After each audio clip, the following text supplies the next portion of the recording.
termine le film, on me fait quelques copies ratées, mais enfin, je découvrirai plus tard que le raté est programmé. Donc je prends ces 5 copies, j'en fais une correcte. Là où il y avait des. Bon. Et j'exige de faire une présentation de ce film à la Cinémathèque. Et que là, j'allais parler des conditions de travail, des conditions que l'entreprise ne s'arrangeait pas pour la diffusion, enfin ne prenait aucune décision, initiative pour la diffusion du film, etc. Bon, ils informent les journaux, mais de façon vraiment très décontractée, tout ça. Bon, bon la projection, elle a lieu. Ça se passe pas très bien. Bon. Pourquoi? Bon, parce que certains journalistes étaient venus avec des idées préconçues sur moi, ma personne, ils connaissaient ma personne, mais ils n'avaient pas vu le film. Donc, il y a eu un débat un peu où j'ai essayé de m'expliquer, d'expliquer le film, etc. Mais bon, trouver des petites bestioles. Comment se fait-il que des prisonniers politiques, dans un camp comme ça, dans le Sahara, ils ont tout le temps une chemise blanche propre. Et je me dis, bah, va dans le sud et roule-toi dans le sable et tu verras que va devenir ta chemise. Bon, des questions comme ça.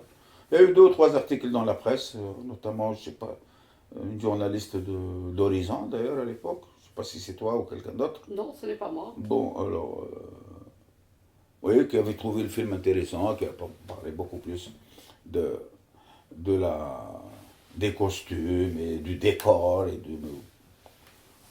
Mais il y a eu beaucoup, pendant le tournage, beaucoup d'articles dans la presse, surtout de l'Ouest, et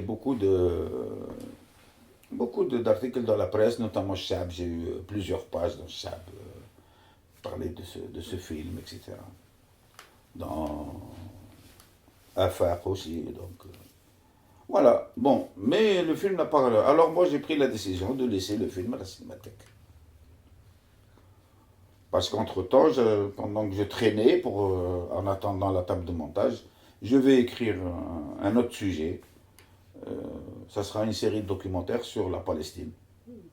Et comme j'ai vu que, bon, il a fini par être accepté sans être accepté, bon.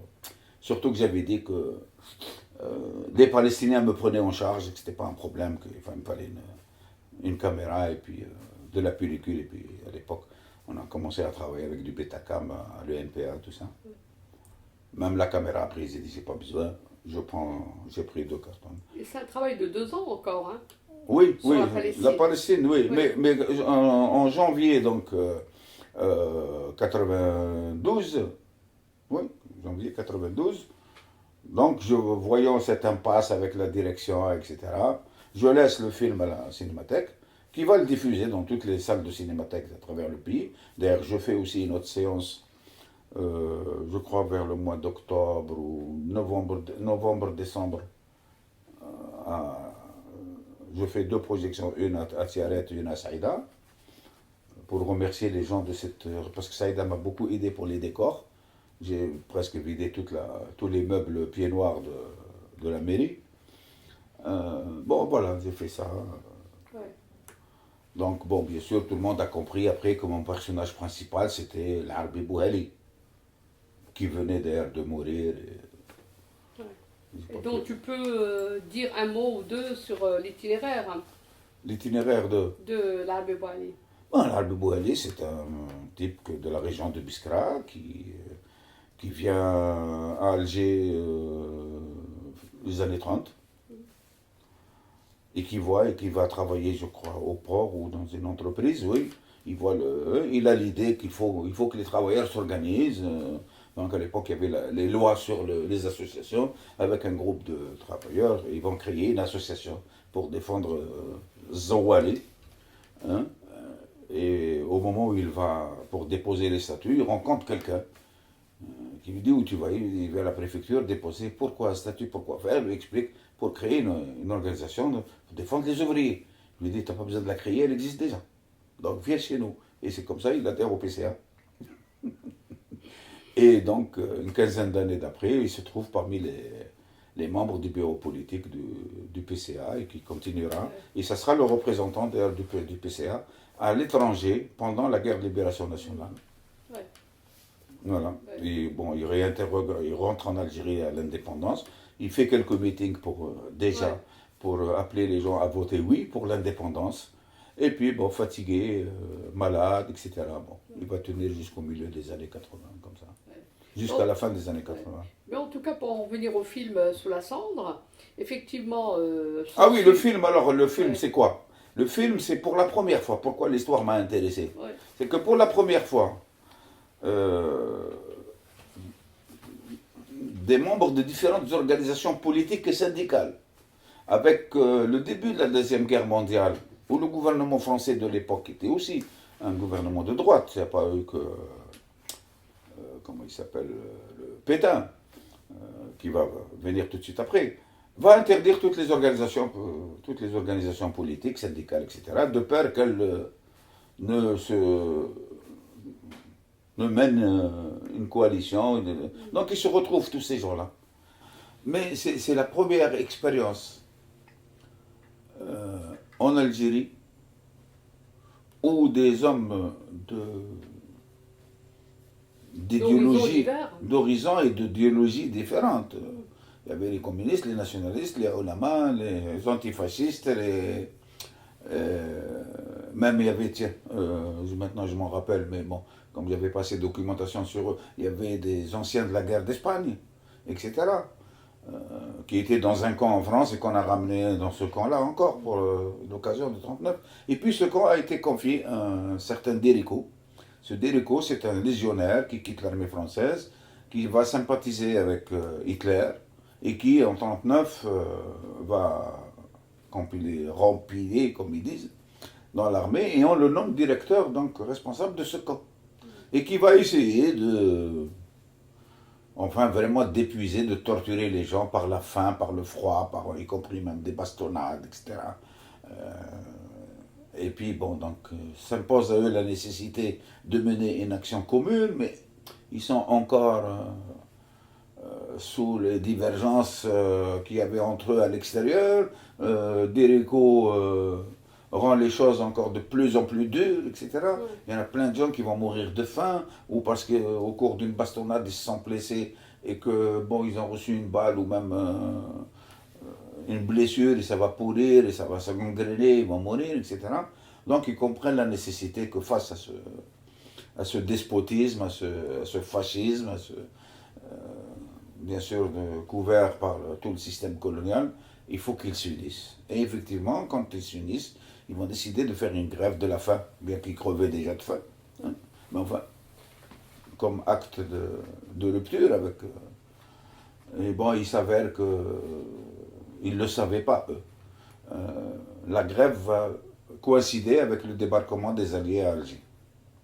Donc, on change il finit par céder, d'ailleurs. Céder, ils donnent du savon, ils augmentent les rations, etc., etc. Et puis bon, voilà. En février 1943, ils vont commencer à être libérés. Mais le moment fondamental, c'est cette grève. grève de la faim Ouais. qui va durer une semaine, alors qu'ils étaient déjà complètement épuisés. Mais qui a uni tout le monde. Voilà, ça a été un premier exemple dans l'histoire du mouvement national algérien. Et j'ai trouvé ça formidable. Quoi. Ouais. Voilà. Oui, c'est un événement, enfin oui, un événement où enfin, on n'en parle pas du tout. Hein. Non, non, Et non. toi, quand tu es allé là, est-ce qu'à la suite de ton film, de ce tournage, est-ce qu'on a considéré que ce camp faisait partie de la mémoire de résistance? Non, non, non, pas du tout. Moi, je suis parti, c'est redevenu une caserne et Ouais. on n'en parle plus. On n'en parle plus. La seule référence, il existe toujours sur le mur d'entrée 1888. Voilà, c'est tout ce qu'il y a. Qui fait référence à la construction de À la la construction caserne. de la caserne, de Ouais. ce camp, enfin de cette caserne, par les légionnaires en 1888. Ouais. Non, il n'y a plus aucune référence. Non, on ne trouvera pas d'ailleurs. S'ils n'étaient pas tombés, parce que, y compris les gens avec qui moi je sympathisais ou je militais, n'ont jamais parlé de ça. Ouais. Si j'avais pas trouvé ce petit livret, ce petit fascicule écrit par ce militant du PPA où il a parlé de beaucoup d'événements, tout, comment, Ouais. bon, bien sûr, comment. C'est un livre qui publiera quand Hein? C'est un livre qui sera publié quand Il a été publié en 64 par Algérie Oui, Républicaine. oui, d'accord. Ils l'ont aidé financièrement pour le sortir. Ouais. Voilà. Sinon, personne d'autre ne voulait entendre parler de cette histoire. Ouais. Et toi, ce que... Bon, Morin aussi, un certain Morin, qui a fait partie d'un autre camp à côté, lui a écrit un livre sur les déportés de l'Afrique du Nord pendant la Deuxième Guerre mondiale. Il parle de Jnéine Boursk. Henri Alleg aussi, il parle un peu de Jnéine Boursk, mais pas longuement. Ouais. Mais celui-là, vraiment, il a donné même des choses intéressantes pour moi en tant que CDS, c'est-à-dire la vie quotidienne de ces gens-là. Ouais. Pas uniquement flan ou flan, et puis arrêter telle date, libérer telle date. Quoi. Bon. Ouais. Toi, tu ne le dis pas, mais on peut considérer que ce camp, c'était un camp de concentration. Ah oui, Derico a essayé d'en faire un camp de concentration, Ouais. bien sûr. Mais enfin, il n'avait pas les moyens, le pauvre. En dehors des bastonnades et des emprisonnements. Puis du travail forcé aussi. Oui, oui, non, c'est du travail forcé. Il leur faisait par exemple construire un mur, et puis le soleil va se coucher, et on détruit le mur. Et puis un mur de 1 mètre, 1 mètre 50, avec un yari, avec du sable et des cailloux. Hein. Il n'y a pas de ciment, il n'y a pas de. Non. Non, ça c'est autre chose. Et dans ton film, je crois que tu racontes une évasion. Ah oui, oui, l'évasion de l'Arbi Bouhali, de Zani Taxi, oui. Ouais. Oui. Ils reçoivent l'ordre de foutre le camp. Bon, comme me l'a raconté Bouhali, il me dit, en rigolant, il dit, donc pour créer un peu de mouvement dans le camp, pour qu'on ne les voit pas, parce que je te dis, il n'y a pas de Ouais. barrière au camp, tu peux sauter le mur et te trouver dans le désert. Alors il organise un tournoi d'échecs. Mais comme c'était lui le champion d'échecs, au bout d'une heure, il avait emporté la partie, quoi. Et donc, ça se calme. Ça se calme. Et donc, les gardiens, qui étaient des goumiers à l'époque, disent, mais où il est passé leur chef? Ah, ils le cherchent, ils ne le trouvent pas, donc. Et oui, effectivement, ils s'étaient évadés avec Zadi Taxi. Et puis, ils arrivent à la gare de Jnéine-Bourg. Ils attendent, le train n'est pas là. Un paysan passe avec son âne, ils disent, et il va passer bientôt le train. Il a dit, non, le train est déjà passé. Ah, c'est là qu'ils comprennent qu'il y a un changement d'horaire entre les horaires d'été et les horaires d'hiver. Oui. Ils n'avaient pas besoin de surveillants, là. C'était Ouais. impossible Ah, ouais. de s'évader ou de... Si, ils attendront jusqu'au lendemain et puis on les rattrape à la gare de Ensfra, etc. Ouais. Mais pour Voilà, toi, complètement.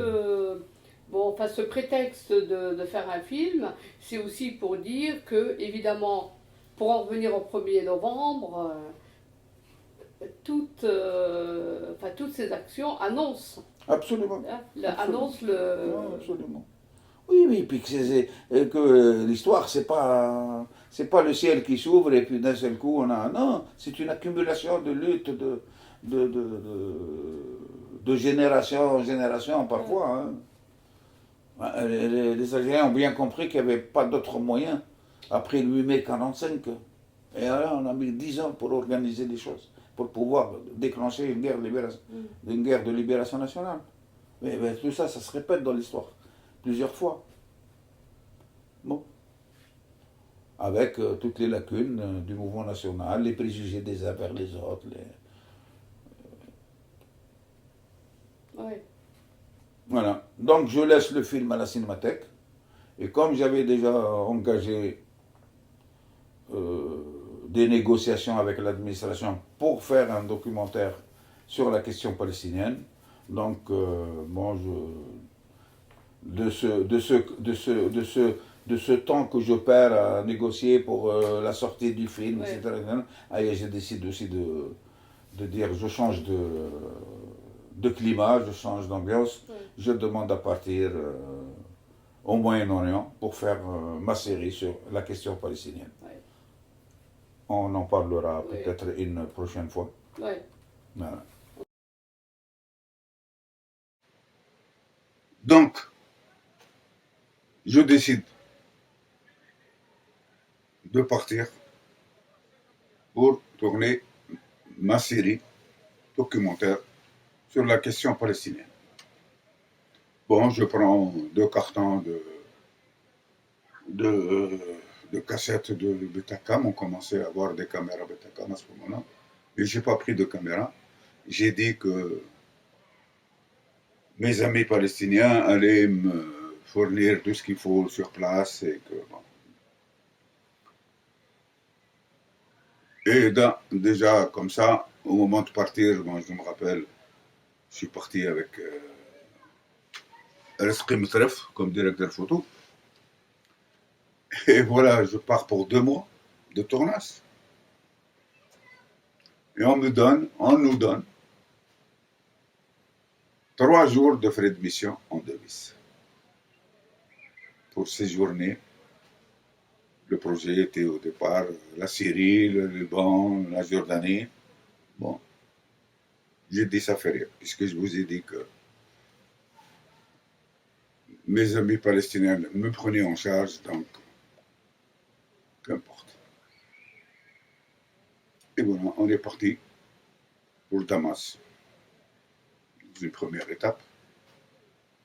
Là, effectivement, je suis bien reçu par les gens de communication de 2 organisations, le Front populaire de la libération de la Palestine et le Front démocratique de la libération de la Palestine. Et pendant 3 jours, nous discutons de mon projet pour établir un programme de tournage. Je prends contact avec le ministère syrien de l'information extérieure. Il me reçoit aussi très bien. Il me donne l'accréditation pour pouvoir travailler.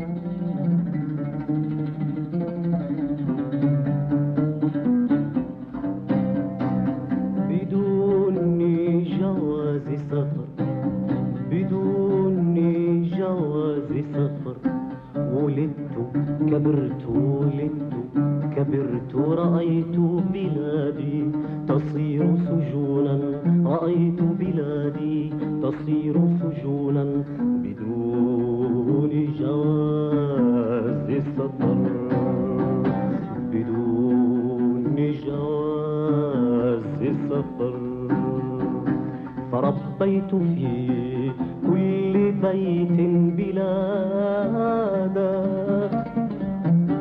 فربيت في كل بيت بلادا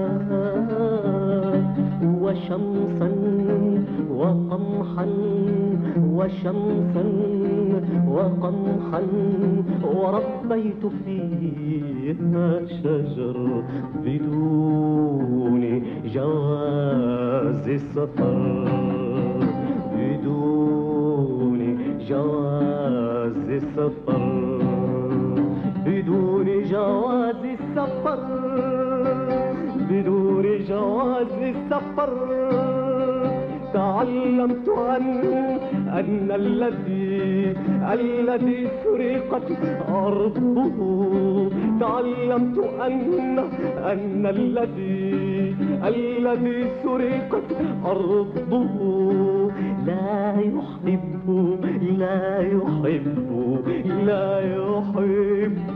المطر بدون جواز سفر بدون جواز سفر وإن عاد يوما إليها يعود وإن عاد يوما إليها يعود بدون جواز سفر بدون جواز سفر بدون جواز السفر بدون جواز السفر أتيت إليكم وثرت عليكم أتيت إليكم وثرت عليكم فقوموا اذبحوني فقوموا اذبحوني لعلي أحس بأني أموت لعلي أحس بأني أموت بدون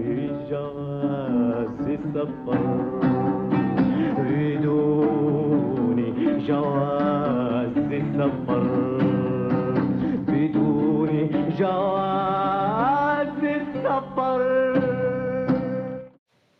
Et j'explique à ses amis que mon projet, et c'est le titre d'ailleurs de l'ensemble des 8 épisodes, c'est de répondre à la propagande sioniste d'une terre sans peuple pour un peuple sans terre, que cette partie de la Palestine était un héritage que Dieu leur a donné. Oui. C'est dans leur Torah depuis 2000 ans ou 4000 ans.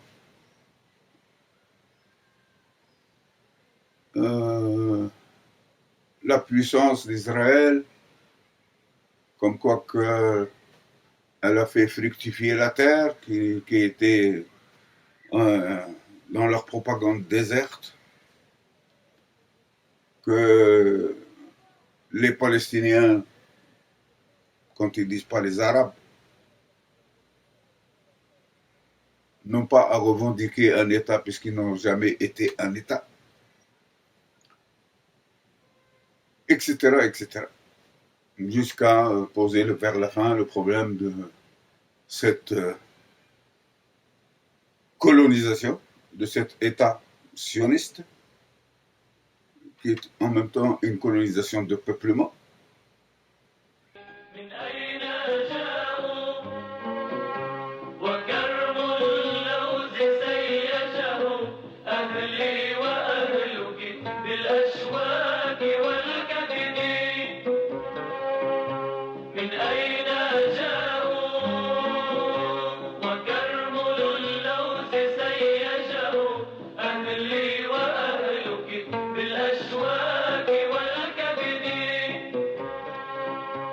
هؤلاء صهاينة على ظهور الخيل، حيث تدفقوا على فلسطين بعد عام 1917 ليصبح عددهم في 1918 حوالي 80,000 يهودي. Et donc, je pose la question, comment on finit les colonisations de peuplement à travers l'histoire contemporaine? Donc, je parle de ce qui est arrivé aux Indiens d'Amérique, comment ils ont été, d'ailleurs si on compte aujourd'hui 50 millions de l'époque, ça fait à peu près 500 millions aujourd'hui d'Indiens exterminés. Je parle de l'Afrique du Sud, comment les Blancs ont aussi mené une colonisation de peuplement, et comment ça allait finir, la lutte de l'ANC et leur mot d'ordre de un homme, une voix. Je parle bien sûr de l'Algérie, de cette autre colonisation de peuplement. Comment la France elle a occupé le pays, elle l'a transformé en cassant toutes nos structures et nos traditions en introduisant à la fois le système capitaliste, mais aussi cette idéologie de civilisation appuyé bien sûr par l'Église à l'époque. Enfin, je dis à l'époque, c'est toujours la même histoire. Et comment ça a fini l'Algérie? Donc, comme je le dis dans mon dernier numéro sur l'Algérie, dans le cadre de la série Colonialisme sans empire, un rêve qui s'effrite et un rêve qui se réalise. Et alors, qu'est-ce qui va se passer pour la question palestinienne?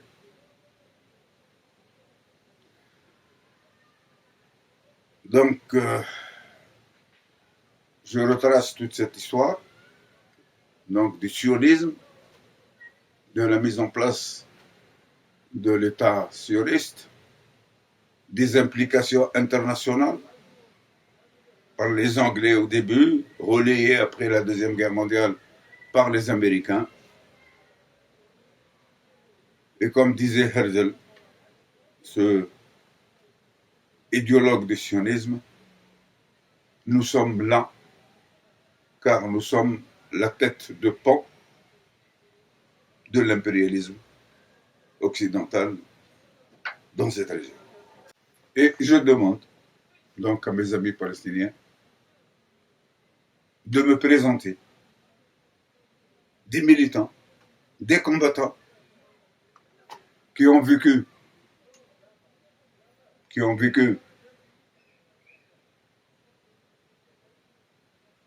toutes ces périodes à partir de 1887,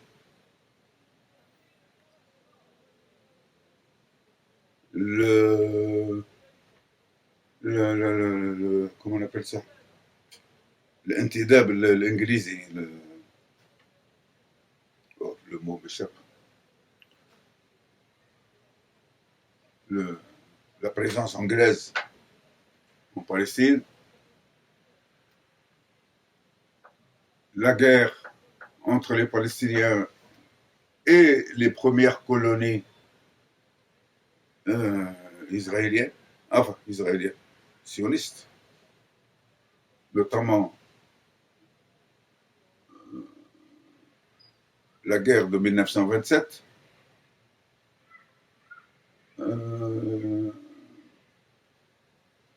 la guerre de 1936 jusqu'à 1939, leur résistance en 1948. On a commencé donc les fondements de l'État d'Israël et comment ils se sont organisés pour pousser les Palestiniens à fuir leur pays, ce qu'on appelle dans leur histoire le transfert. Il y a eu un grand débat dans les années 2000 en Israël sur y a-t-il eu ou pas transfert.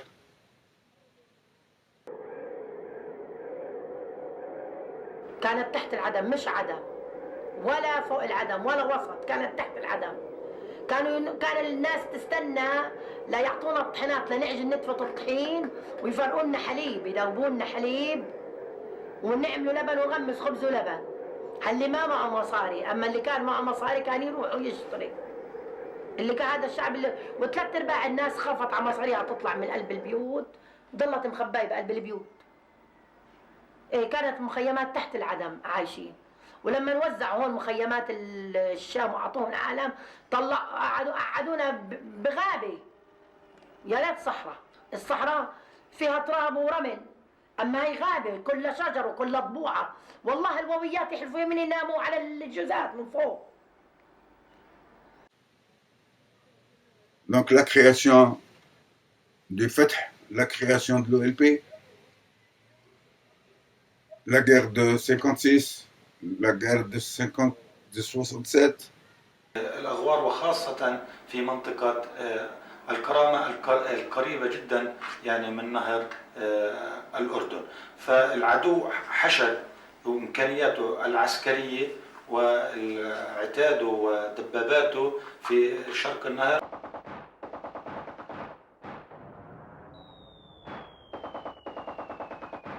كانت مقاومة قوية ونشطة واستطاعت فعلا أن تمنع يعني التطوير والحصار، وتكبدت خسائر كبيرة جدا في صفوفها، واستطاعت يعني القوات التي يعني صعدت إلى الجبل مع قوات الجيش الأردني والوطنيين الأردنيين الذين لعبوا دورا هاما في النتائج الإيجابية لهذه المعركة. وكان لنجاح يعني المقاومة في هذا الوقت من خلال منع العدو من تحقيق هدفه لضرب والإجهاز. La guerre de 73, à laquelle aussi les Palestiniens ont participé. Le comportement, à partir de 73, les accords de Camp David, non, 79, les accords de Camp David, la guerre d'octobre,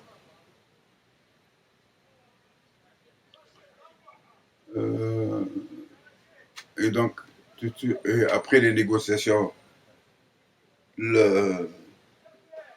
les accords de Camp David et ses conséquences sur les pays arabes et sur les Palestiniens. L'OLP. Comment fonctionne l'OLP? On sait qu'elle a tenu quelques congrès ici en Algérie.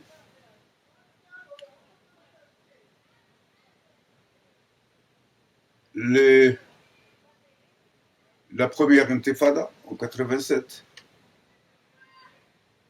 la deuxième en 92. أصبح العبء الأكبر في العمل الانتفاضي هو على أكتاف المرأة، سواء في تنظيم المظاهرات أو في توزيع المنشورات أو في التحرك وفي كل شيء الحقيقة. طبعا في لجان مختلفة في الأحياء، في لجنة تعليم، في لجنة زراعية، في لجنة تعليمية، في لجنة صحية اللي حكيت لك عنها. ففي عنا لجان مختلفة. اللجنة التعليمية في عنا صفوف بندرس طلاب مرحلة ابتدائية ومرحلة ثانوية وما زلنا مستمرين فيها.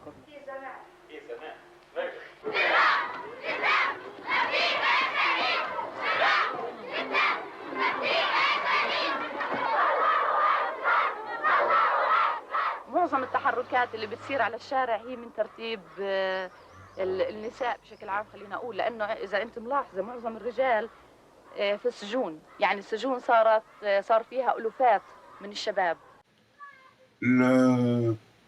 La première conférence internationale pour la paix à Madrid. Et donc, ils m'ont présenté effectivement des hommes, des femmes, des militants, des combattants de toutes ces périodes. Bien sûr, dans mon film, je n'avais pas besoin d'interviewer les dirigeants. Les dirigeants, j'avais ici beaucoup d'archives. À chaque fois qu'ils venaient en Algérie, que ce soit Arafat, Haoutmé, Habesh, etc., c'est des documents qui étaient disponibles. Je reviens donc après 2 mois avec énormément de matériel. Il m'avait aidé aussi à récupérer beaucoup de films de la télévision israélienne que certaines organisations suivaient de très près et filmaient. Et je reviens donc avec beaucoup de matériel. Et je mets 1 an et demi. D'ailleurs, à ce moment-là, a commencé ce qu'on appelle la dessinée noire. Mais personne ne travaillait dans l'entreprise. J'étais le seul sur le tableau de production inscrit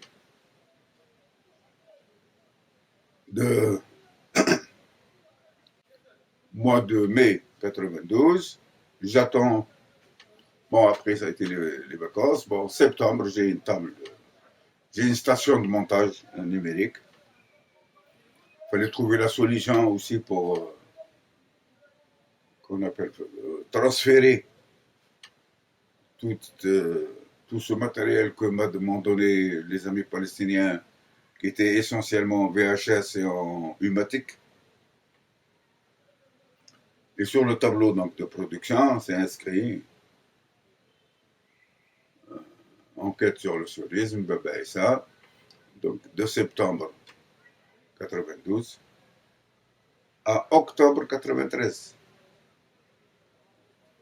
Je travaille normalement, tranquillement. Je continue à tourner ici à Alger avec un certain nombre de gens qui avaient participé à différents aspects de la lutte des Palestiniens, notamment le groupe de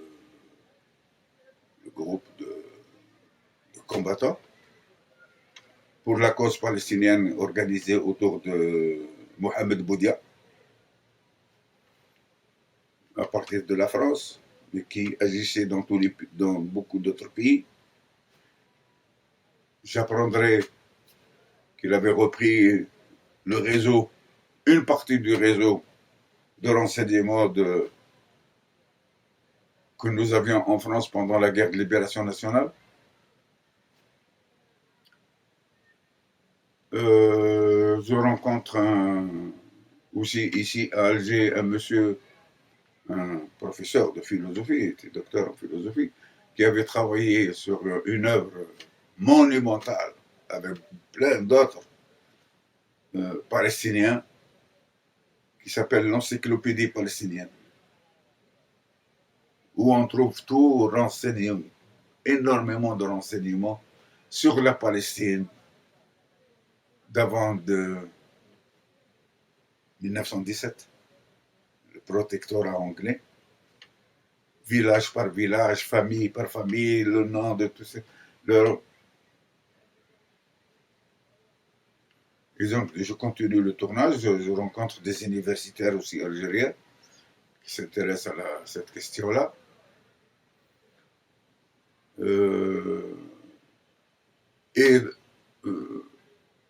En Syrie, j'ai rencontré beaucoup de familles d'origine algérienne qui étaient dans la résistance. Des gens qui avaient participé à la lutte depuis 1887 dans la région de Safed, c'est au nord de la Palestine. Des gens qui avaient participé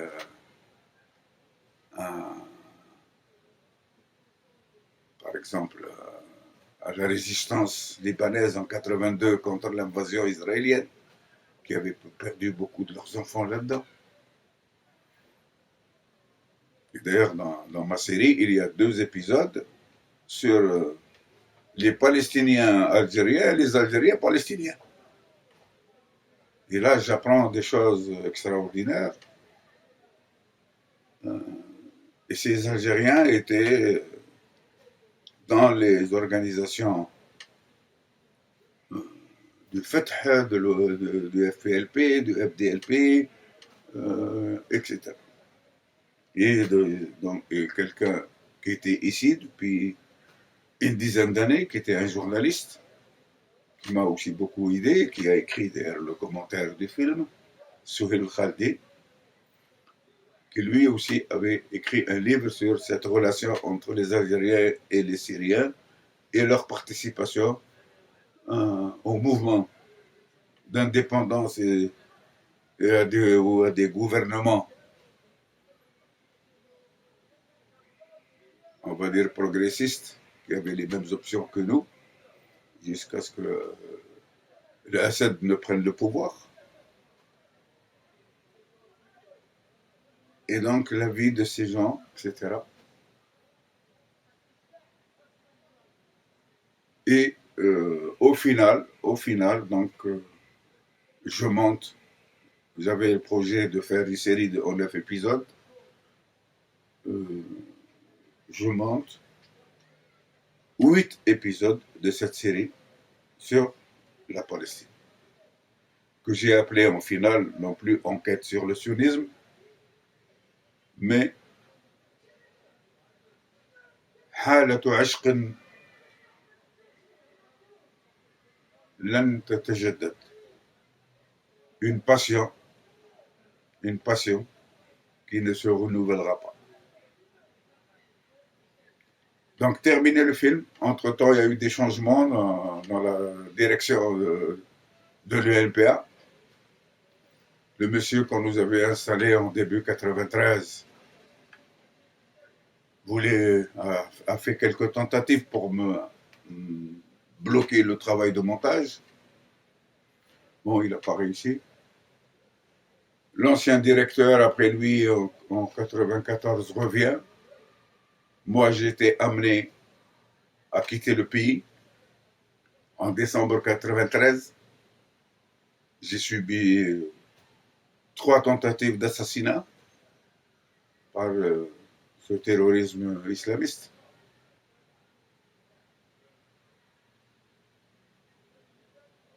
Et donc, je quitte le pays, je laisse les choses comme ça. Mon assistante devait... je fabrique le générique avant de partir. Il lui restait plus qu'à installer les génériques. Et donc, à l'entreprise de proposer ce travail à la télévision algérienne. J'ignore ce qui s'est passé.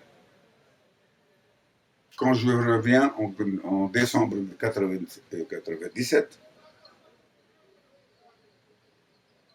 je pose la question au directeur qui était encore en place. Il me répond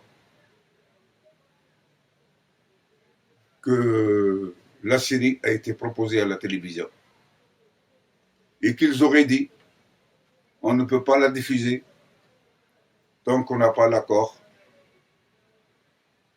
de l'OLP. Et donc, au prochain passage de Yasser Arafat en Algérie, on va lui demander son avis. Je sais que cette série dérange, non pas sur la question palestinienne, mais parce que je pose la question de l'aide des pays arabes à cette cause qu'on dit la cause principale du monde arabe, mais que beaucoup ont trahi. Et je montre comment ça s'est déroulé, comment Sadat, après Moubarak, après Assad, etc., etc. La Jordanie, tout le monde a oublié Tel Zatar. Tel Zatar, c'est l'armée jordanienne qui massacre les camps de Tel Zatar, camps palestiniens, etc., etc. Et depuis, je n'ai aucune nouvelle. Donc,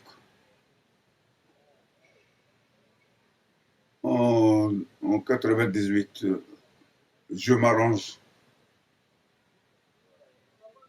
avec l'une de mes assistantes pendant que je faisais le montage pour me faire une copie, parce que moi je ne pouvais plus accéder à l'entreprise, de me faire une copie de cette série. Et c'est comme ça que 20 ans plus tard, j'ai pu la reprendre et refaire le montage.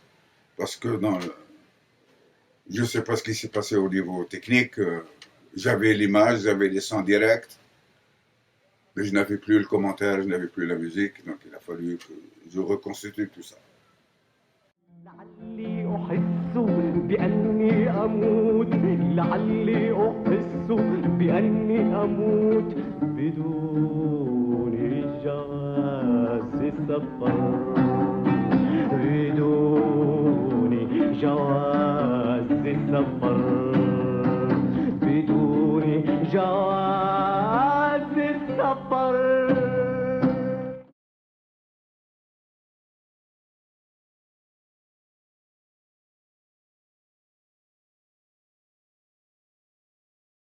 qu'en 2001, j'écris un scénario. Au début, c'était un court-métrage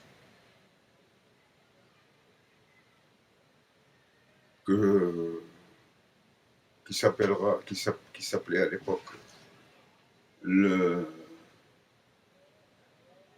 la reproduction et une thèse sur la fin de la période ottomane en Algérie.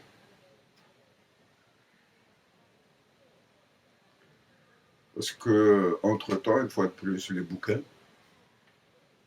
je participe comme coach d'arabe dans un film qui se tourne en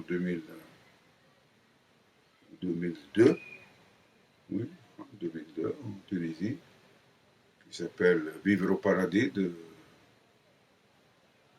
Bourlem Gerjoub, qui parle aussi de la situation des Algériens en France,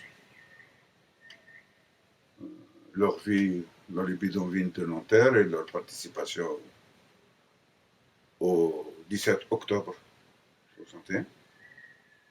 Mais la plupart de ces comédiens, c'est des comédiens, on va dire, de deuxième, troisième génération. Bon, qui comprennent l'arabe, qui parlent un peu l'arabe, mais qui n'ont pas l'accent. Donc, j'étais chargé de leur faire des exercices, etc. De leur faire répéter leurs textes, etc.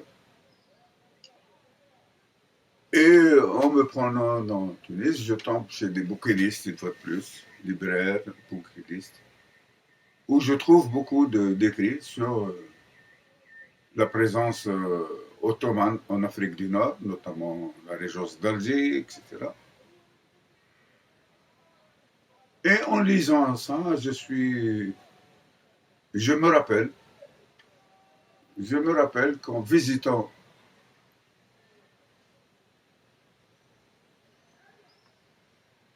des amis, anciennement membres du Parti communiste jusqu'en 1954, puisque tout de suite en 1954 ils vont rejoindre l'ALN, du côté de Ouled Mimoun.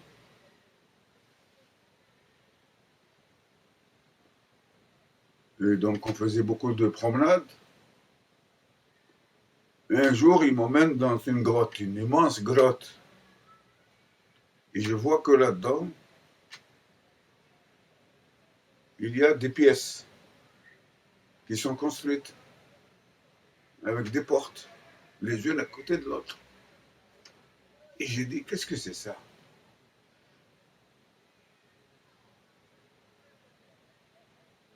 Et on m'explique que c'est là que les gens du village se réfugiaient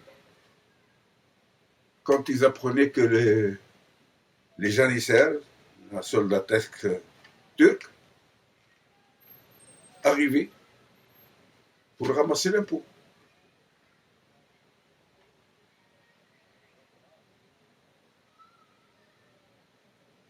Et c'est là que les familles fuyaient parce que, bon, quand ils ne trouvaient rien à ramasser, ils abusaient des femmes, quel que soit leur âge, etc.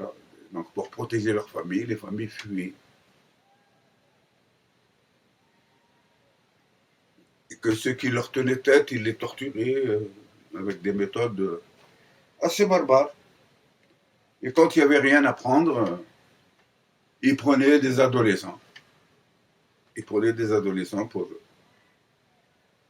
les ramener sur Alger pour après en faire ceux qui pouvaient, qui avaient des dispositions physiques, des soldats turcs.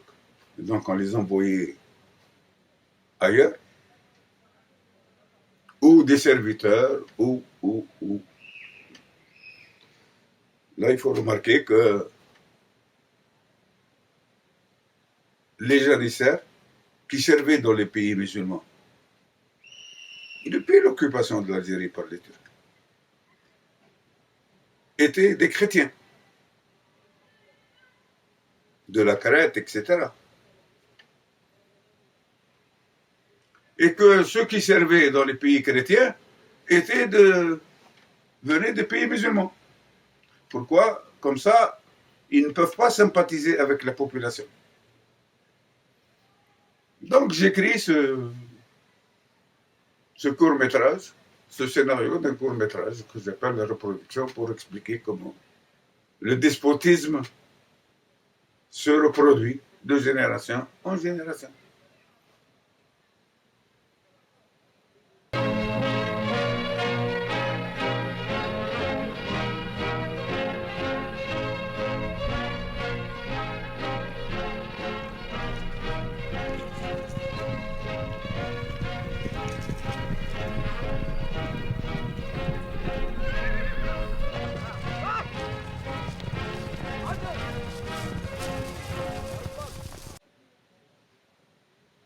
Et rapidement, je joue le jeu, puisque maintenant, soi-disant, nous sommes un pays libéral, qu'on peut s'exprimer comme on veut. Je joue le jeu. Je ramasse un peu d'argent, essentiellement de l'ANEP, et des droits d'auteur. La première fois qu'ils me donnent quelque chose. Alors que j'ai plein de textes à moi, plein de films qui sont diffusés à la télé et tout. Par exemple, l'Anka, j'ai jamais rien reçu alors qu'ils l'ont diffusé pendant des années et des années. Ils m'ont payé ni le scénario, ni la réalisation, ni rien. Une fois que ça a été bloqué, la diffusion. Et même après la diffusion, j'ai pas pu me faire payer quoi que ce soit. Donc, je ramasse comme ça 100 millions de centimes. La NEP 70 millions, le droit d'auteur 30 millions, et je confie cet argent à un ancien collègue de la RTA qui, entre-temps, avec le système des coopératives audiovisuelles, s'est installé comme producteur dans le privé.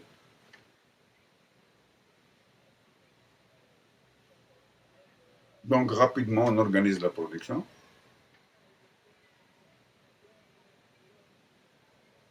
Et j'avais besoin donc d'un espace, quelque part en Algérie,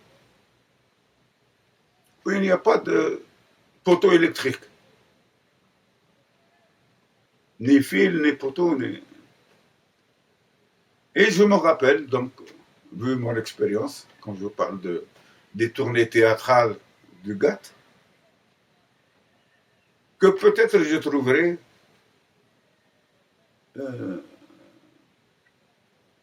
donc le lieu de tournage à Tessemchelt.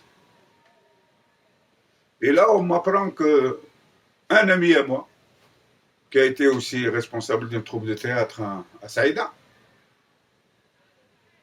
qui avait fait carrière au niveau de la wilaya de Saïda, comme sous-directeur, etc. Il a fait l'école d'administration,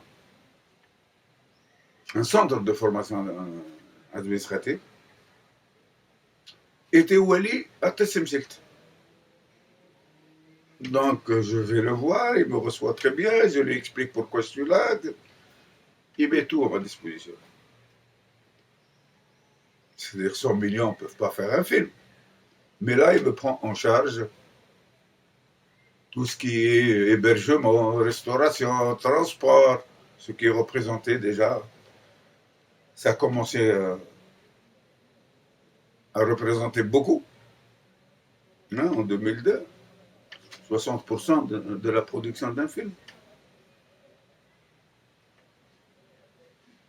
Et donc, on s'installe là, l'équipe arrive, je prends quelques comédiens avec moi, mais je prends beaucoup aussi à Tessemchelt et à Tiaret.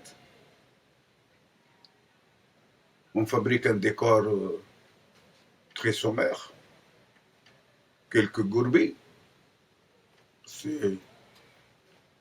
Et donc, s'il y a des comédiens qui viennent de Constantine,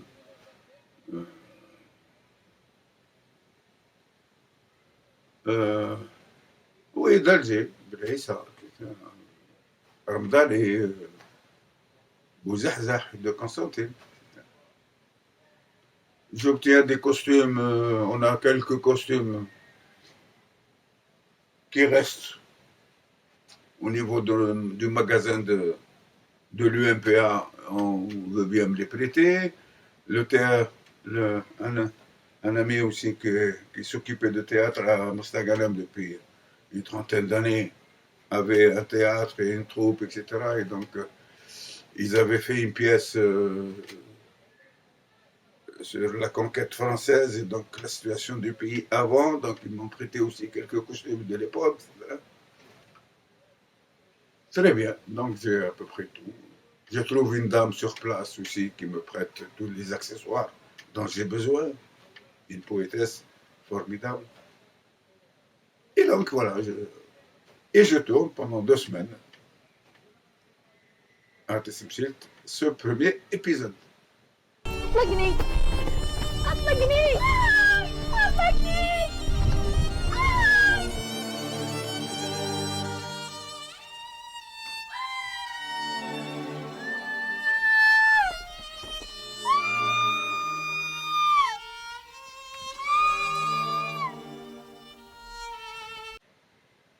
Et puis me vient l'idée d'écrire la suite. Et donc j'écris le paiement en nature, Zarib Tel Jasseb, en encore 4 épisodes, l'occupation française. Enfin, monsieur, vous savez très bien que la main-d'œuvre ne représente pas un problème. Même si cela était, et si les Arabes dans la région venaient à manquer, nous en ferions venir d'ailleurs. Grâce à Dieu, le pays est vaste. La loi, c'est nous qui la faisons. Pour le moment, il s'agit de poursuivre le harcèlement judiciaire, les procès, les amendes, les hypothèques. Quant à ces Arabes qui disparaissent, je verrai avec leur marabout. Il me renseignera et nous aviserons.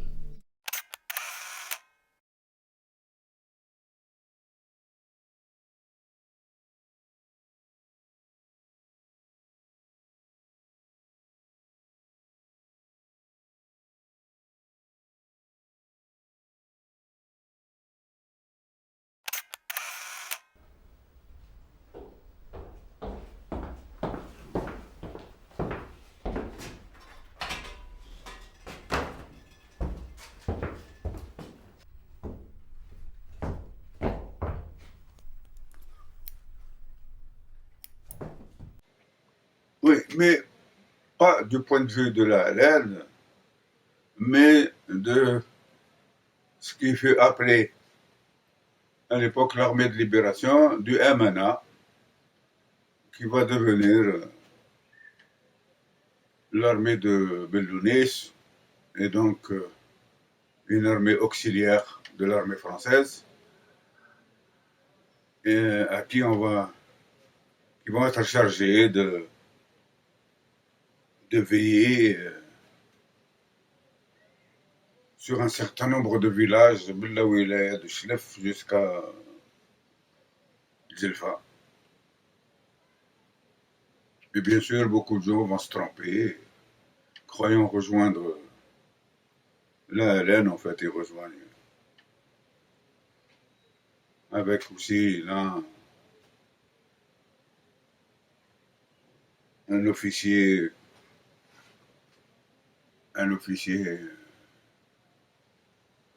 malade, obsédé sexuel, qui va abuser de toutes les jeunes femmes de ce petit village et qui vont commettre aussi des atrocités contre les jeunes qui veulent rejoindre le maquis.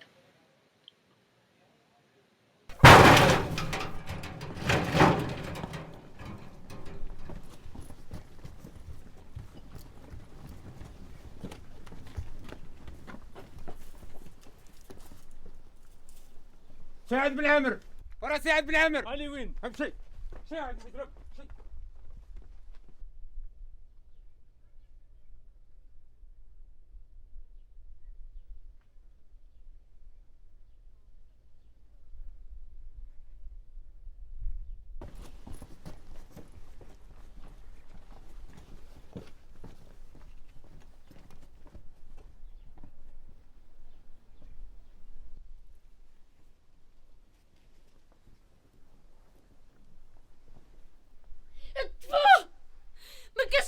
هذا الحلوف. اسكتي بنتي اسكتي. Donc le quatrième épisode concerne la situation en Algérie, donc au moment du 19 mars, c'est-à-dire cessez-le-feu, et les manœuvres des notables, de cette bourgeoisie comprador, naissante d'ailleurs, encouragée par le système colonial, mais qui sent que, bon, le pouvoir colonial va disparaître, et donc il faut qu'ils trouvent des solutions pour se lier avec le nouveau pouvoir. Et ils trouvent la solution, c'est de marier leur fille aux officiers de la LN, qui étaient en train de, une bonne partie, en train d'avancer sur Alger. Ce qui va leur permettre de s'attaquer aux biens laissés par les pieds noirs, de s'accaparer de ces biens. Voilà comment va démarrer en Algérie. La continuité va se poursuivre, la continuité de cette classe qui était minoritaire à l'époque, mais qui va grandir progressivement en tissant ces liens, après avec l'administration, et comme dit le proverbe, les généraux ont commencé petits.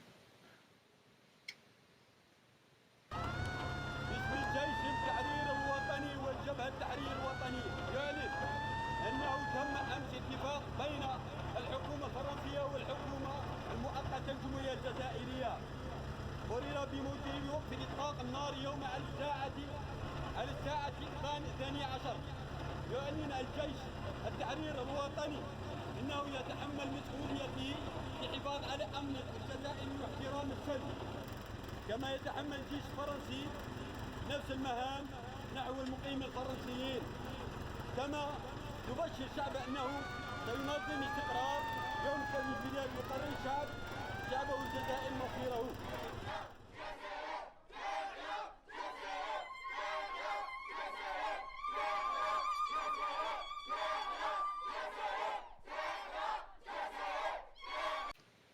Le cinquième épisode traite du fonctionnement et des exactions du GIA pendant ce qu'on a appelé la décennie noire, une fois de plus.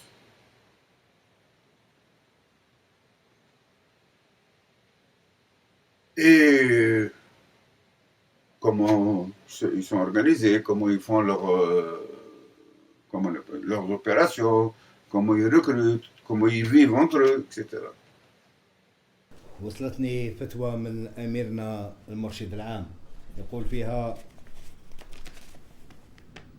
لقد تكاثرت في المدة الأخيرة تساؤلات حول العمليات التي قامت بها كتائبنا من الجماعة الإسلامية المسلحة فحواها هل يجوز قتل الناس؟ هل يجوز قتل كل الناس عند الهجوم على بيوت الطاغوت؟ إخواني في الله، لقد اخترنا الطريق العسير وأعطينا العهد أن نستمر على صراطنا من أجل دولة إسلامية إلى أن نلقى الله. فقتل الطاغوت وكل أفراد عائلته ونهب أملاكه واغتصاب نسائه حلال علينا، وإن كان في من قضي عليهم أبرياء فإنني أبشرهم بأن الله سبحانه سيدخلهم فسيح جناته.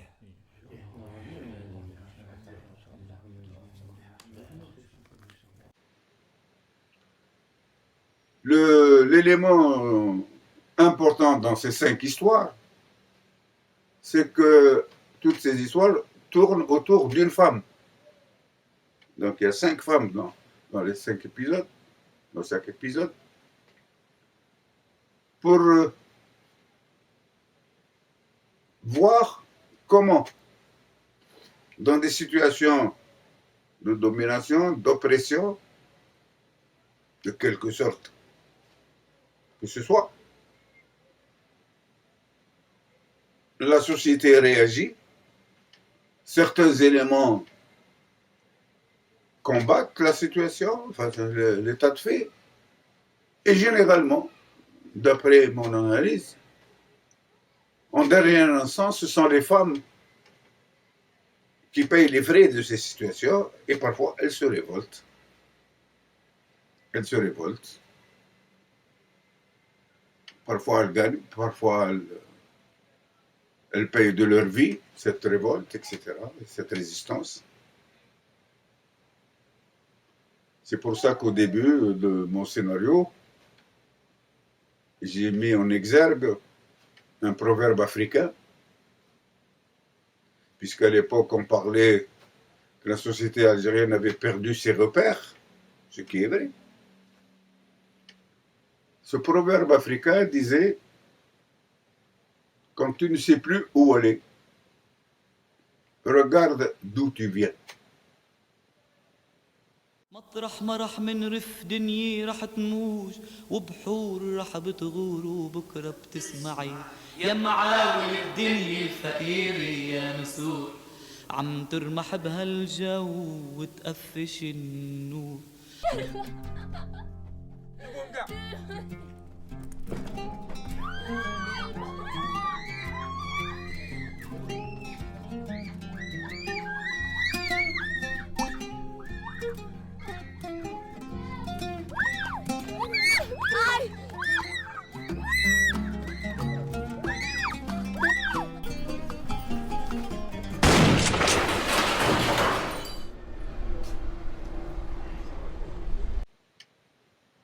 Donc je dépose le scénario en 2004, début 2004.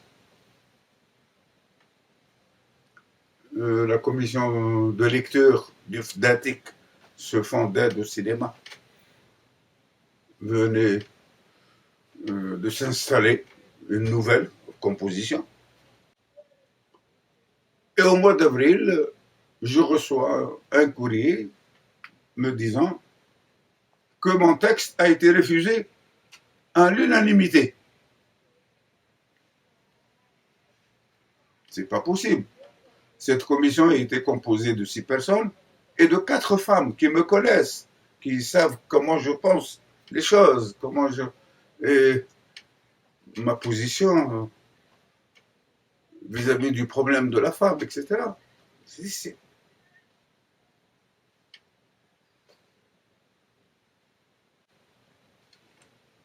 Je demande à voir la ministre, je ne peux pas, j'arrive pas. Je vais. Dans la même période, elle est allée au TNA pour inaugurer le festival du théâtre professionnel. Bon, je l'interpelle et je lui pose la question. La commission de lecture du FDATIC, c'est une commission ou c'est une salle? Parce que quand je me suis renseigné, on m'a dit qu'ils étaient que 5 ou 6 et que le président de cette commission avait dit qu'il avait eu la procuration des autres pour voter. Ça, c'est un texte de scénario. La commission doit se prononcer pour dire est-ce que ce scénario peut devenir un film. Est-ce que le film est faisable à partir de ça? Elle n'a pas... Les gens qui n'ont pas lu, les gens qui ne sont pas présents ne peuvent pas voter. Donc je lui explique ça. Elle me fait recevoir le lendemain par son chef de cabinet. Je lui explique qu'est-ce qui s'est passé. Je lui dis, j'ai pris contact avec les autres membres, notamment les femmes. J'en connaissais 2 autres hommes, un écrivain et un technicien. Ils m'ont dit, on n'a jamais vu ton texte. Donc j'exige une deuxième lecture. Et Yahé, qui est Zahia Yahé, qui est le chef de cabinet de la ministre, qui était membre de la commission, elle y va, avec deux autres femmes, qui sont aussi des poétesses et des écrivains. Les autres, après ma protestation, viennent, et par miracle, je reçois une semaine après un courrier que mon texte a été admis à l'unanimité. C'était en l'espace de 15 jours, et un refus à l'unanimité. Et 15 jours plus tard, ou un mois plus tard, ok, d'accord, à l'unanimité. Donc la directrice des arts de l'époque, elle me prépare rapidement une convention. Je prends un ami comme producteur. On n'avait pas encore d'entreprise, mais on prend l'entreprise de son fils. Et donc on nous établit une convention. Simplement, j'arrive le dernier. Et il ne restait plus dans le FNATIC que 500 millions de centimes, alors que la dotation était à cette époque de 800 millions. Je retourne le voir. La ministre, elle me dit, bon, quand tu auras fini le tournage, je vous ajouterai les 300 millions qui manquent. Donc je pars. On organise une équipe, etc. Et on part à Tessimsit pour la suite. Ça n'a pas été possible. Le Wali venait d'être relevé de ses fonctions. Donc je m'adresse à la wilaya de Tiaret, à côté. Je rencontre le Wali, je lui explique le projet du film. Il trouve ça extraordinaire. Et il me promet toute l'aide qu'il peut. Et effectivement, il nous a beaucoup aidés. Là aussi, mais là pendant 2 mois. Chaque épisode demandait 2 semaines de tournage. La restauration, l'hébergement, le transport, et même le jour où on a fait un coup de manivelle, il a invité toutes les organisations de la wilaya, les organisations de masse, syndicats, les paysans, les moudjahidines, le staff, Tao, etc. Et là, il me demande d'expliquer. Et je dis, jusqu'à maintenant, on a fait des films. En s'intéressant aux gens d'en haut.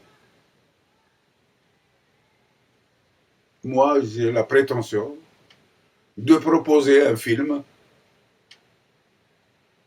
pour comprendre comment réagissent les gens d'en bas dans chaque situation d'oppression, situation révolutionnaire, etc. À partir de ce jour-là, tout le monde à Tiaret s'est mis à m'aider gratuitement.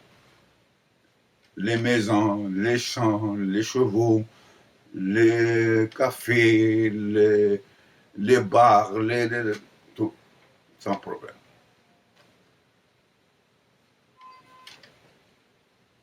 L'armée, bien sûr. J'ai obtenu aussi une lettre de l'armée parce qu'à un moment donné, j'avais besoin de filmer les GDL, les groupes de défense locale, et qui étaient, bon, bien sûr, gérés par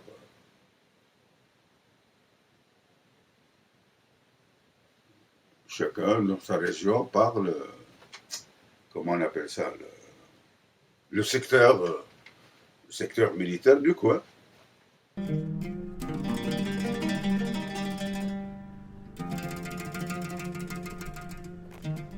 وراكي رايحة يا مرا واش جابك؟ هجيت ندخل في الفرقة. تدخلي في الفرقة؟ هذه خدمة الرجال هذه. روحي يا مرا روحي. روحي ربي يسهل. وراه المعلم. المعلم. سلام. ايه حابة تدخل في الفرقة.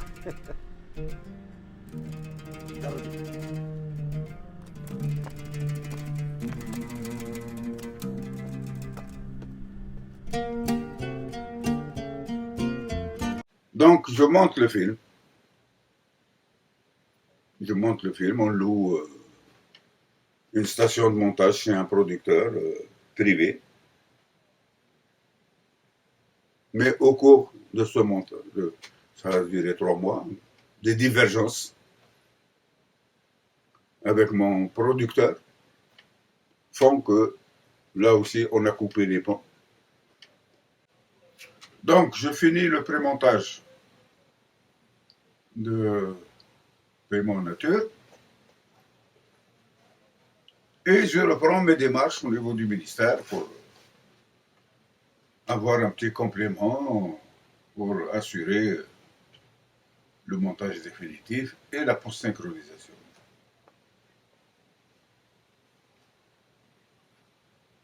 Bon, je me démarche surtout vers la ministre parce que les services, l'administration générale, la direction des arts et de la culture, tout ça, ne semblaient pas vouloir bouger. Et donc, ça dure, il n'y a pas de réponse. Oui, on va donner des ordres. On me dit qu'on va donner des ordres. Pour ne pas revenir sur cette question, bon, des décisions favorables pour que. Mais j'ai jamais été destinataire de ces décisions. Ils sont restés dans les rouages de cette administration. Bien sûr, quand je m'adresse aux uns et aux autres, ils disent oui. On va étudier, on va vérifier, on va le bilan de la première subvention. Moi, je n'ai pas de bilan puisque mon producteur s'est complètement désintéressé du film et il va dire même qu'il n'y a plus de sous. Je n'ai qu'à me débrouiller. J'apprendrai plus tard que la participation de la RTA, de la télévision, lui a été versée en 4 tranches. Il restait la dernière tranche à la livraison du produit. Tout cela ne pourra pas se faire. Je propose, comme dans cette dernière tranche, pour que je puisse terminer le film, et puis ils auront dans les 15 jours le film. Non. Le règlement dit au dépôt, le jour où je déposerai le film à la direction de la programmation. Non, je ne peux pas le faire. Donc, démarche sur démarche au niveau du ministère, j'obtiens pas de résultats. Pour des raisons de santé, je m'absente toute l'année 2009. Et quand je reviens en 2010, j'apprends que au mois de mars 2009, la ministre avait pris une décision de me reconnaître comme producteur, puisque j'avais entre-temps créé mon entreprise, et que l'on me donne les 300 millions qui m'ont manqué en 2004. Et là, l'administration aussi tergiverse, prétextant que faut vérifier cette décision. Donc, une fois de plus, moi, je ne suis pas dépositaire de ces décisions. Je continue mes démarches, je continue. Et jusqu'à 2012, il y a un changement de ministre. Il y a une première ministre, pas une première ministre, une ministre donc, qui remplace l'ancienne, qui ne va pas durer longtemps, à peine une année.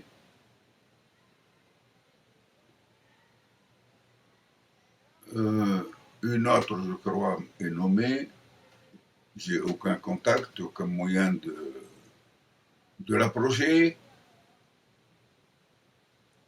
Jusqu'à 2016, où on nomme encore un ministre de la culture. J'écris, je contacte les nouveaux responsables de la production cinématographique. Ils me demandent de réunir un dossier pour raconter tous mes déboires depuis 2005. C'est ce que je fais. On fait un résumé de ce dossier au ministre, qui ne voit qu'une seule chose, c'est que mon film est bloqué depuis 2004. Et il dit, qu'est-ce que c'est? Il a dormi pendant 12 ans, et maintenant il se réveille, il demande un complément pour couper toute relation avec cette personne. Je trouve le moyen de le contacter par une dame qui avait des relations importantes dans le gouvernement. Elle lui explique que non, que j'ai pas cessé de me rapprocher de l'administration pour trouver une solution à mon problème. Il accepte de me recevoir. Je lui explique tout ça. Il me donne l'accord. Et il m'autorise, enfin, il me demande de réunir un dossier de post-production et de le déposer à une commission qui était chargée à ce moment-là d'étudier toutes les demandes. Il y en avait une vingtaine de films qui étaient suspendus depuis 5, 6 ans, 10 ans pour obtenir cette aide à la post-production. Je le fais et je dépose à la commission un devis plus une copie, un CD, un DVD plutôt, un DVD donc de ce prémontage pour qu'il puisse statuer.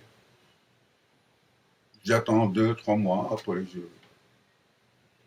je retourne vers cette administration, on me dit la commission a refusé de visionner collectivement, donc tu nous ramènes encore 9 DVD et chacun va voir le produit chez lui. D'accord, une fois de plus, je le fais sur mon propre argent, quoi. Je dépose et j'attends encore.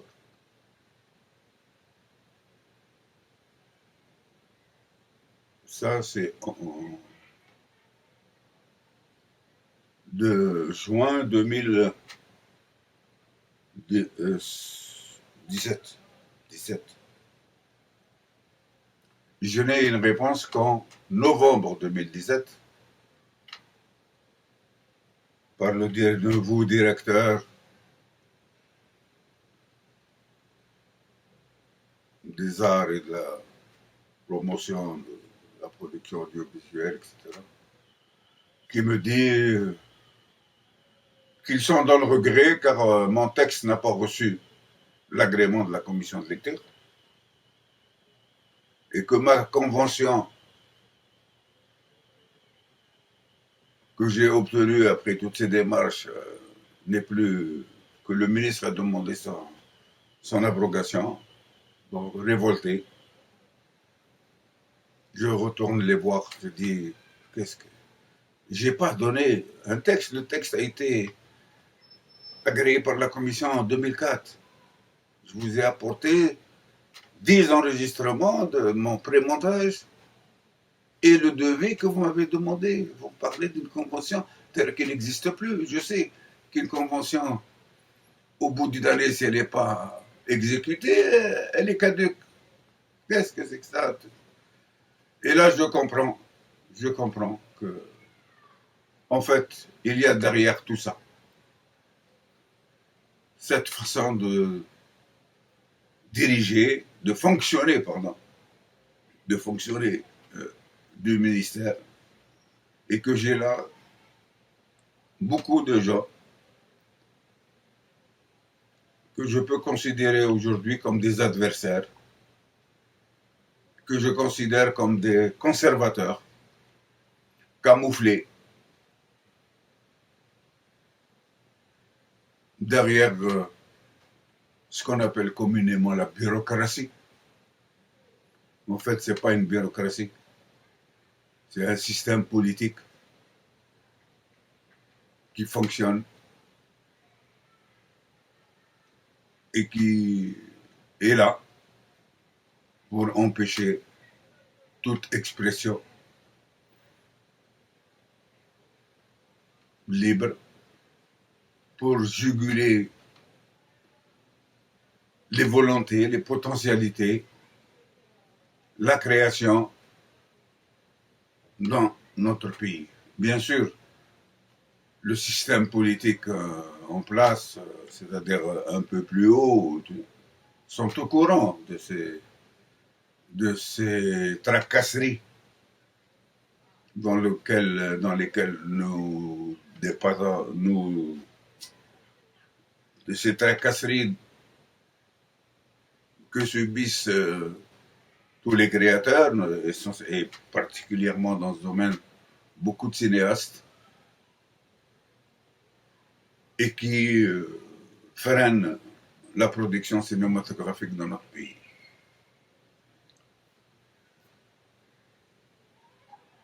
Donc, je décide, à partir de 2018, la fin de 2018, de trouver des moyens personnels en prenant sur mes économies, qui ne sont pas importantes, j'ai une petite retraite, pour continuer par des moyens, on va dire artisanaux, quelles que soient les difficultés, de finir le montage de ce film. Bien sûr, je ne peux plus le proposer à la télévision, qui, elle, estime qu'il y a une rupture de contrat. Mais c'est plus grave, parce que pendant que j'étais en train de faire le pré-montage, ils m'ont envoyé quelqu'un pour voir où j'en étais. Et il est arrivé au moment où j'étais en train de monter la 5e partie, c'est-à-dire la partie sur le terrorisme. Et il a vu quelques scènes et il me dit, mais ça ne passera jamais à la télévision. Je lui ai dit pourquoi. Il me dit parce que ce que tu montres là, c'est que ces gens-là n'ont rien à voir avec l'islam. Je lui ai dit, tu as tout compris. Très bien, va faire ton rapport. La même chose avec la ministre de la Culture, avec mon insistance, elle finit par lire elle-même le scénario.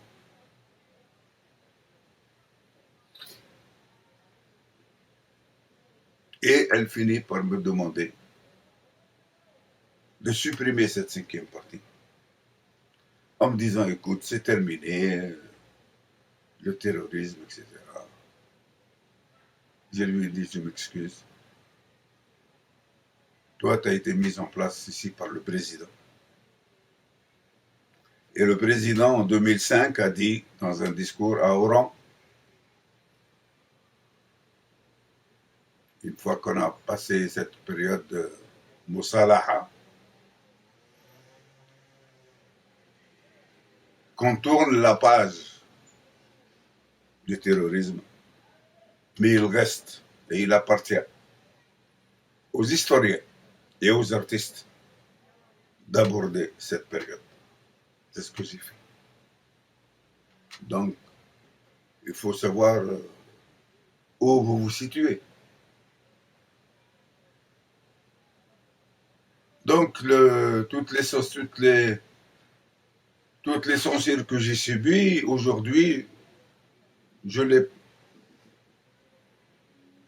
place dans cette mainmise. J'en rends responsable parce qu'à un moment donné, tu m'as parlé de censure d'État. Oui, je peux dire que c'est une censure d'État. Parce que l'État était informé de tous ces interdits, y compris ce qui n'existe pas chez nous, l'interdit professionnel.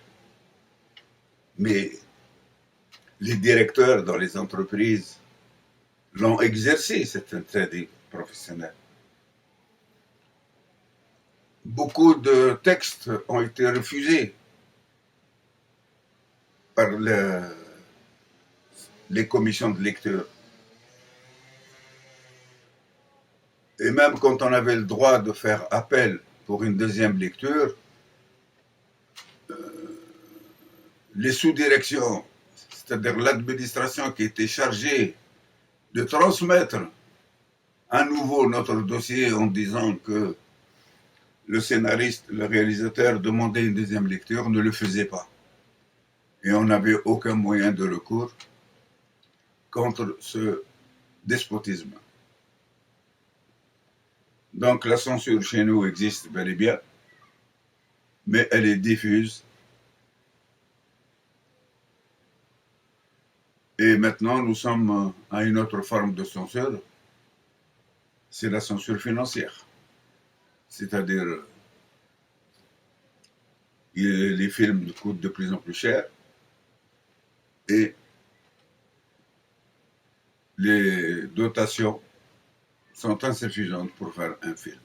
Donc les gens qui prennent même les avances du FNATIC savent qu'ils ne pourront pas faire leur film avec ça. Et c'est de l'argent qui se perd dans les méandres. Voilà pour ce qui est de la censure. Merci.